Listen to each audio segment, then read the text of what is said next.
Hi, my name is Kristen and I work for Daly City Recreation, and today we're going to be making a witch handcraft.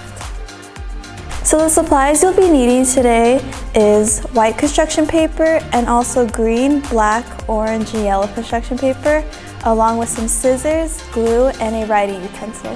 So the first thing you want to do is you want to trace your hand on the green piece of construction paper and cut it out.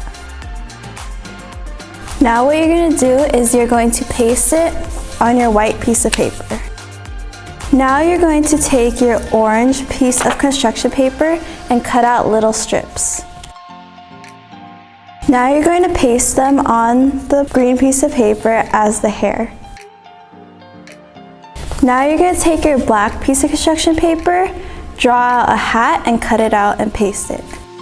Now you're going to take your yellow piece of paper and cut out a little strip to add to the hat. And for our final step, you're going to add a face to your witch. So I hope you enjoyed making this craft, and I'll see you next time.